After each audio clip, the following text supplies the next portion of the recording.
नमस्कार, India voice देख रहे हैं आप। मैं हूं आपके साथ दिनकर आनंद। बुलेटिन की शुरुआत करते हैं इस वक्त की बड़ी खबर के साथ। मऊ में माफिया मुख्तार अंसारी के 2 मामलों में आज पेशी होनी है। एमपी एमएलए कोर्ट में वीडियो कॉन्फ्रेंसिंग से सुनवाई होगी। विधायक निधि दुरुपयोग गैंगस्टर एक्ट मामले में सुनवाई की जाएगी। मुख्तार अंसारी की पेशी वीडियो कॉन्फ्रेंसिंग से होगी। थाना सराय लंगसी और थाना दक्षिण टोला के मामले दर्ज हैं, जिस पर मुख्तार अंसारी की आज सुनवाई होगी।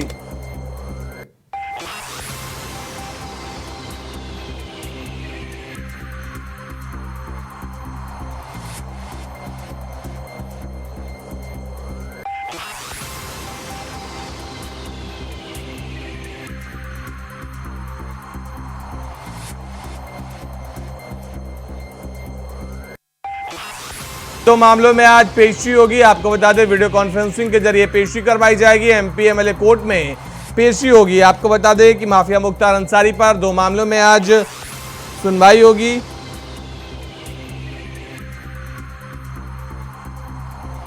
खबर पर ज्यादा जानकारी के लिए हमारे साथ फोन लाइन पर संदीप सिंह जुड़ गए हैं। क्या जानकारी निकल कर आ रही है संदीप? आज 2 मामलों में पेशी करवाई जाएगी मुख्तार अंसारी की। जी हाँ, पूर्व विधायक मुख्तार अंसारी के खिलाफ जो है 2 मामले मऊ में चल रहे हैं, जिसमें एक राम सिंह हत्याकांड और एक विधायक निधि में अनियमितता का मुकदमा दर्ज हुआ था। इन दोनों मामले में आज इनकी पेशी हुई है और पेशी के दौरान यहाँ पर न्यायालय सत्र ने 15 जुलाई 2023 को तारीख नियत कर दी है। अगली तारीख पर पुनः 15 जुलाई को इनकी सुनवाई होगी।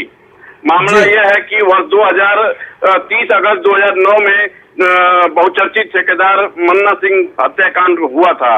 उस मामले में मुख्तार अंसारी मुख्य आरोपी बनाए गए थे 120B के तहत। उस मामले में राम सिंह मन्ना हत्याकांड में, ठेकेदार मन्ना हत्याकांड में ये मुनीब जो उनके थे, ये गवाह के रूप में थे। गवाह की हत्या वर्ष 2010 में मुख्तार अंसारी के इशारे पर कर दी गई ताकि मामला कमजोर हो जाए। और इसके ही तहत जो है राम सिंह हत्याकांड हुई मुनीब की, और उनके साथ साथ जो गनर थे सतीश कुमार सिपाही, उसकी भी हत्या कर दी गई ताकि मामला पूरी तरह से खत्म हो जाए। दूसरा मामला विधायक निधि का है। यहाँ विधायक निधि सरवा स्थित एक कॉलेज में आनंद कुमार यादव नामक व्यक्ति को लाभान्वित करने का प्रयास किया गया और उनको धन दे दिया गया।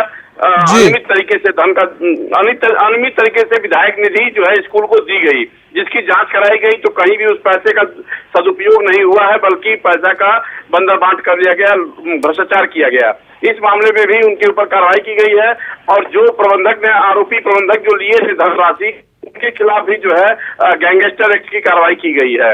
इन दोनों मामले में आज एक साथ पुनः जो है जिला सत्र न्यायालय की ओर से 15 जुलाई 2023 को नियत तारीख कर दी गई है और बांदा जेल को पत्र भेज दिया गया है कि पुनः इनकी सुनवाई जो है 15 जुलाई को होगी। जी प्रदीप, लेकिन अहम सवाल यह है कि जब मुख्तार अंसारी ने अपने लेटर पैड पर आधा दर्जन लोगों को शस्त्र लाइसेंस दिए थे, उस दौरान सभी का पता फर्जी पाया गया, तो क्या उन लोगों से फिर वो शस्त्र वापस लिया गया है? प्रशासन ने क्या वो शस्त्र अपने कब्जे में लिए?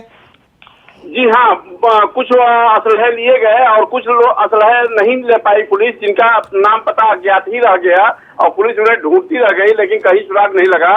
और सबसे अहम मसला यह है कि प्रशासनिक अधिकारी, जिलाधिकारी और पुलिस अधीक्षक से लेकर क्षेत्राधिकारी और थानेदार तक की इसमें भूमिका संलिप्त थी और इन लोगों पर कोई कार्रवाई नहीं हुई।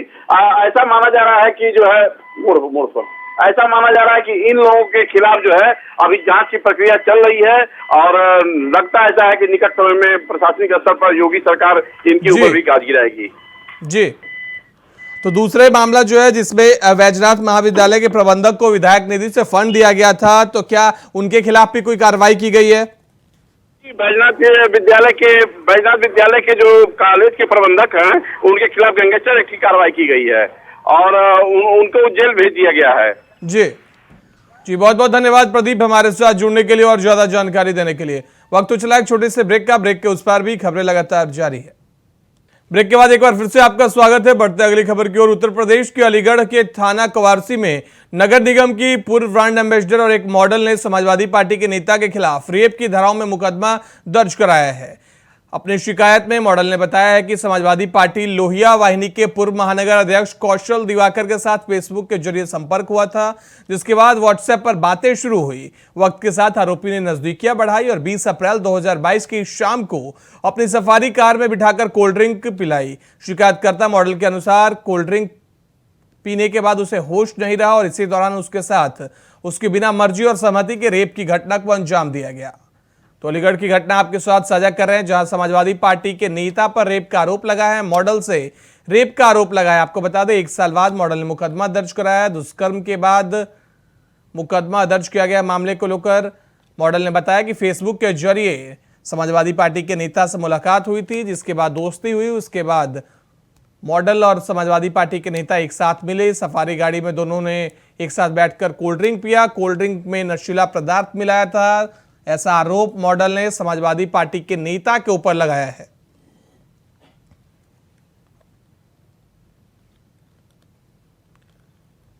तो अलीगढ़ की जो खबर आपके साथ साझा कर रहे हैं, जहां मॉडल से रेप का आरोप है। आपको बता दें समाजवादी पार्टी के नेता पर आरोप लगा है। समाजवादी पार्टी के नेता ने 1 साल बाद यह मुकदमा दर्ज कराया है। उसने बताया कि फेसबुक से दोस्ती हुई थी, उसके बाद मुलाकात हुई। मुलाकात के बाद उसने कोल्ड ड्रिंक में नशीला पदार्थ मिलाया और हमारे साथ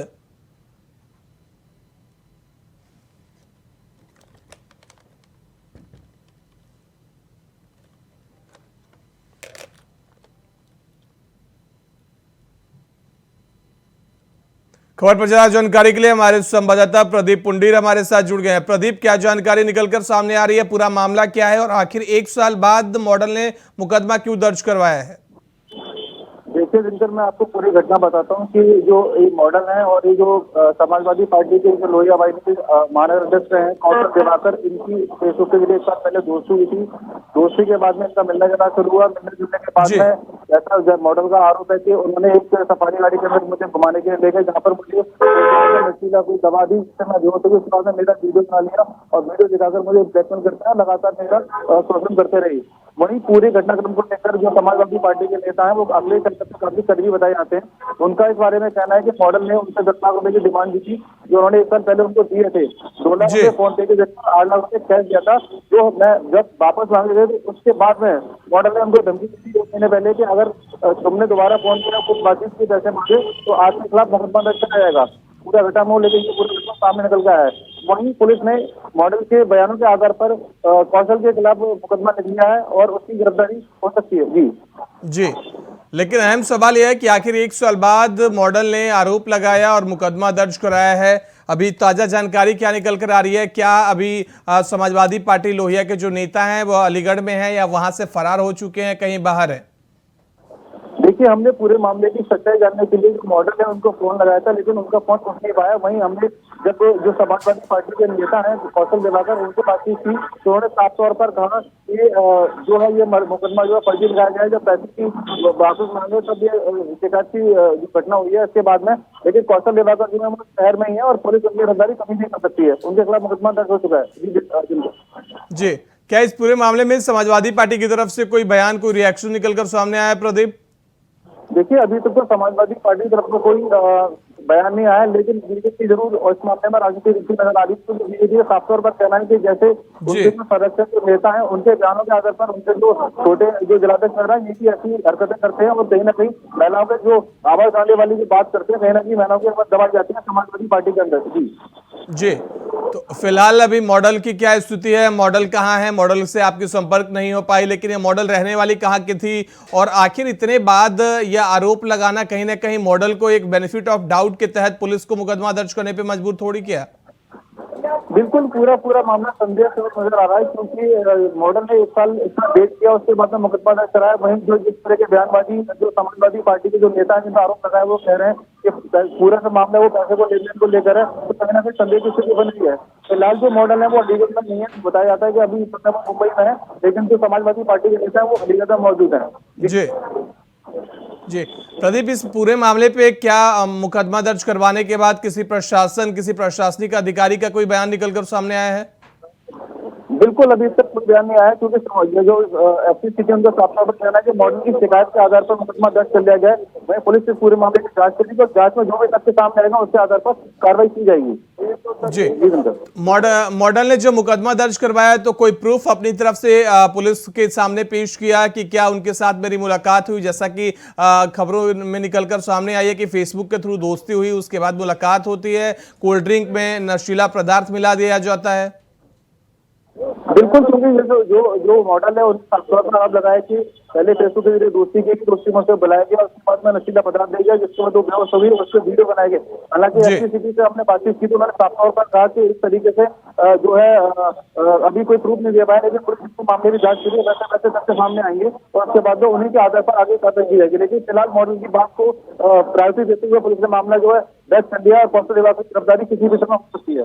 जी सर, जैसा कि आपने बताया मॉडल फिलहाल मुंबई में है, तो क्या मॉडल को पूछताछ के लिए बुलाया जा सकता है? और जो समाजवादी पार्टी के नेता दिवाकर जिनकी जिक्र आप बार बार कर रहे हैं, क्या उनसे भी पूछताछ की जा सकती है? उनको भी हिरासत में लेकर पूछताछ करने के बाद मामले में आगे कार्रवाई की जा सकती है? बिल्कुल, क्योंकि मॉडल जो है मुंबई में है और उनको पूछताछ के लिए बिल्कुल बुलाया जाएगा। बिना पूछताछ के मामला आगे नहीं बढ़ेगा। वहीं बात करते हैं समाजवादी पार्टी के नेता की, तो उनसे पुलिस अभी कभी भी गिरफ्तार कर सकती है और उनको रिमांड पे लेने के बाद में उनसे पूछताछ की जा सकती है। लेकिन जो मॉडल के जो आरोप है और जो पर्सनल डेमोक्रेसी ने जैसे बताया कि पूरा मामला पैसे को लेकर है, तो कहीं ना कहीं पूरा जो मामला है वो ज्यादातर और अभी हाल फिलहाल में ये थमने वाला नहीं है, क्योंकि इसको लेकर पूरे मामले को लेकर राजनीति जो अलीगढ़ में गरमा रही है। जी, तो क्या लगता है इस पूरे मामले में कब तक कोई निष्कर्ष निकल कर आएगा? क्योंकि समाजवादी पार्टी के नेता हैं, तो ऐसे में बार बार विपक्षी दल जो सत्ता दल बीजेपी है, वो भी इस पर निशाना साध सकती है कि समाजवादी पार्टी के नेताओं पे आरोप लग रहे हैं, रेप के आरोप लग रहे हैं, लेकिन कार्रवाई नहीं हो रही है। देखिए, कौशल दिवाकर पे जो आरोप लगाए हैं काफी गंभीर आरोप है अगर ये सत्य है तो। लेकिन कहीं ना कहीं क्योंकि बीजेपी की राजनीति करती है और समाजवादी पार्टी राजनीति करती है, लेकिन बीजेपी के जो नेताओं को साफ तौर पर कहना है कि महिलाओं को सम्मान का बात करने वाली समाजवादी पार्टी के नेताओं की तो पार्टी की जो महिला नेता उनको सम्मान मिलेगा। वही पूरे मामले को लेकर पुलिस ने मामला मुकदमा दर्ज कर लिया है और कभी भी कौशल की गिरफ्तारी हो सकती है। लेकिन पुलिस जो है वो मॉडल से संपर्क लगातार कर रही है और कहीं ना कहीं हो सकता है आज या कल में मॉडल को यहाँ अलीगढ़ बुलाया, उससे पूछताछ की जा सकती है। जी बिल्कुल। लेकिन प्रदीप, एक तरफ जहां जितनी भी राजनीतिक दल है लगातार महिला सशक्तिकरण, महिलाओं की सुरक्षा की बात करती है, ऐसे में समाजवादी पार्टी के नेताओं पर यह आरोप अपने आप में गंभीर सवाल खड़े करते हैं कि आखिर किस तरीके से समाजवादी पार्टी के नेताओं पर आरोप लग रहे हैं। अखिलेश यादव के साथ तस्वीरें निकलकर सामने आती है दिवाकर की, तो अखिलेश यादव ने सामने से कोई बयान रखा, समाजवादी पार्टी के IT सेल की तरफ से कोई बयान निकलकर सामने आया? देखिए, पूरे मामले को लेकर अभी तक समाजवादी पार्टी की तरफ से कोई प्रतिक्रिया नहीं आई है। लेकिन जो जिनकी बात करते हैं, जो लोहिया वानी के जिला उपाध्यक्ष रहे हैं कौशल दिवाकर, ये समाजवादी पार्टी के जो मुखिया हैं अखिलेश यादव, उनके काफी करीबी बताए जाते हैं और उन पर इस तरह का आरोप लगता है और सच सामने आता है, तो कहीं ना कहीं ये बहुत बड़ा सवाल है। क्योंकि एक तरफ अखिलेश यादव महिला की सुरक्षा के बारे में तमाम बातें करते हैं और उनकी पार्टी के उसके करीबी नेता स्थिति घटनाओं को अंजाम देते हैं, तो कहीं ना कहीं पार्टी की सभी तो धूमिल होना लाजमी है। जी बिल्कुल। जी, बहुत बहुत धन्यवाद प्रदीप हमारे साथ जुड़ने के लिए और ज्यादा जानकारी देने के लिए।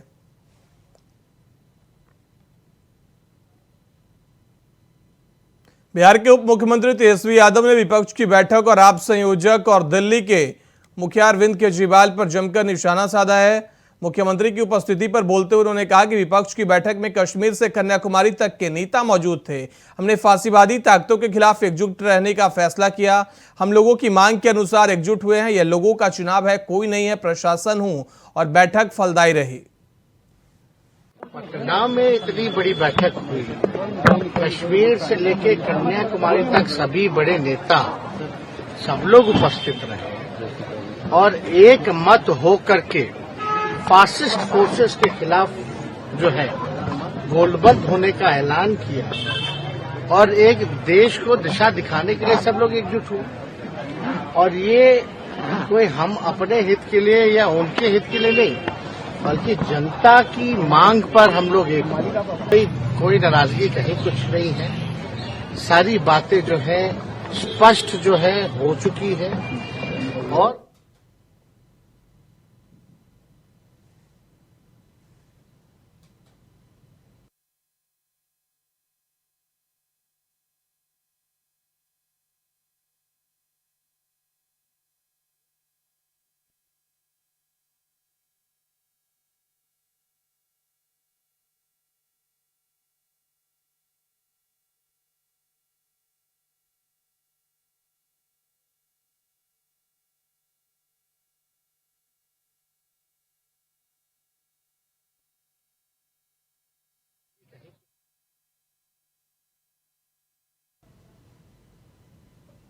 उद्धव ठाकरे गुट के सांसद संजय राउत ने केंद्र सरकार के ऊपर मणिपुर हिंसे को लेकर सवाल उठाए हैं। साथ ही उन्होंने शुक्रवार को हुई विपक्षी दलों की बैठक पर भी बोला। आइए सुनाते हैं आपको क्या कुछ कहा उन्होंने। उठाया है, यहाँ देश जल रहा है। मणिपुर एक महत्वपूर्ण राज्य है, सीमावर्ती राज्य है। गृह मंत्रालय, मोदी जी की सरकार मणिपुर की हिंसा को रोक नहीं सकी। केंद्रीय मंत्री हो, वहां के राज्य के मंत्री हो, वहां के विधायक हो, सांसद हो, सब लोग भाग गए, सरकार भाग गए वहां से, सबके घर जला दिए। अमित शाह जी भी कुछ नहीं कर सके। हमने कहा था कि एक सर्वदलीय बैठक बुलाए, लेकिन अब 2 महीने के बाद ये बैठक बुला रहे हैं दिल्ली में। प्रधानमंत्री जब अमेरिका में है, ये बैठक प्रधानमंत्री की अध्यक्षता में होनी चाहिए थी, ठीक है। लेकिन आज हमारी तरफ से प्रियंका चतुर्वेदी जी जाएंगे, वहां बैठेंगे, हमारे मुद्दे जो है वहां रखेंगे। लेकिन हमारी मांग आज भी है, एक सर्वदलीय बैठक, एक डेलीगेशन गृह मंत्री जी के नेतृत्व में मणिपुर में जाना चाहिए और वहां जो उग्र आंदोलन करने वाले जो लोग हैं, संगठन है, नेता है, उनसे खुली चर्चा उनके साथ होनी चाहिए, डायलॉग होना चाहिए सबके साथ। ये हमारी मांग है। तो मैं गृह मंत्री जी से अपील करूंगा कि जल्दी ही ऑल पार्टी डेलीगेशन आप मणिपुर में लेके जाएंगे। उद्धव जी ने यही कहा है कि अगर 2024 को हमने ये सत्ता परिवर्तन नहीं किया, 2024 का चुनाव लोकसभा का आखिरी चुनाव होगा। इसलिए लोकतंत्र और संविधान बचाने के लिए हमको एक साथ रहना है, चुनाव लड़ना है। राजनीति और सत्ता की राजनीति। प्रधानमंत्री नरेंद्र मोदी ने अपने अमेरिकी दौरे के आखिरी दिन वॉशिंगटन डीसी स्थित रोनाल्ड रीगन सेंटर में प्रवासी भारतीयों को संबोधित किया। इस दौरान पीएम ने क्या कुछ कहा, सुनिए। साथियों, आप भारत की हर उपलब्धि से खुश होते हैं, उसे सेलिब्रेट करते हैं। आप गर्व करते हैं जब दुनिया के इतने सारे देश यूएन हेडक्वार्टर पर योग दिवस के लिए जुटते हैं।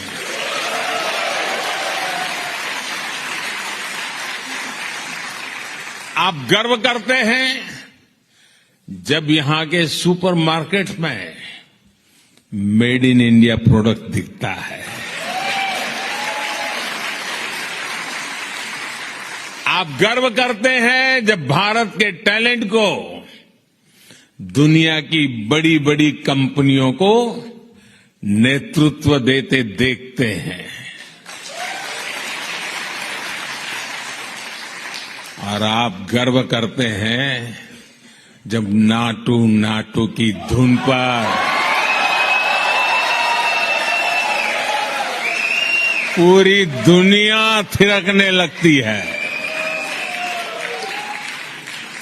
और आज आप ये भी देखकर गर्व से भरे हुए हैं कैसे भारत का सामर्थ्य आज पूरे विश्व के विकास को दिशा दे रहा है।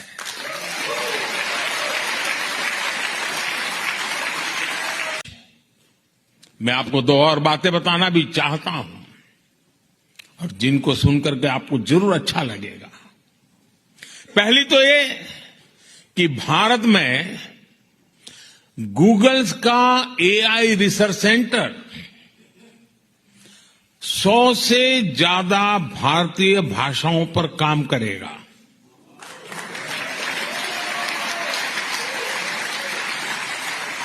इससे भारत में ऐसे बच्चों को पढ़ने में, काम करने में आसानी होगी जिनकी मातृभाषा अंग्रेजी नहीं है।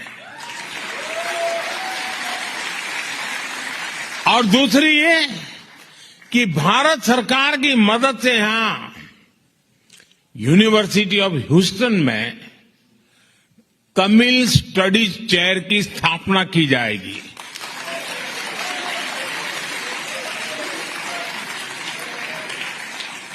इस चेयर से तमिल संस्कृति और दुनिया की सबसे प्राचीन तमिल भाषा का प्रभाव बढ़ाने में और मदद मिलेगी। और मेरी आप सबसे रिक्वेस्ट है, जब कभी भाषा की चर्चा निकले। दिल्ली के ब्रजपुरी इलाके में मोहम्मद जैद नाम के एक शख्स ने 20 वर्षीय राहुल को चाकू से हमला कर दिया। राहुल के पेट के निचले हिस्से पर गहरे घाव है, जिसका अस्पताल में इलाज किया जा रहा है। पुलिस ने घटना के बारे में जानकारी देते हुए बताया कि दोनों के बीच किसी बात को लेकर मामूली विवाद हो गया था, जिसके बाद आरोपी ने राहुल पर चाकू से हमला कर दिया। इस दौरान बीच बचाव करने आए पीड़ित के चचेरे भाई सोनू पर भी आरोपियों ने हमला कर दिया। राहुल के शरीर पर कई गहरे घाव हैं, जिसका अस्पताल में इलाज जारी है।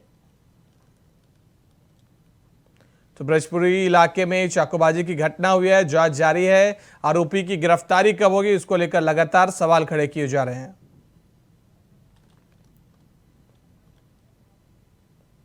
बुलेटिन में फिलहाल इतना ही। देश दुनिया की बाकी खबरों के लिए देखते रहिए इंडिया वॉइस।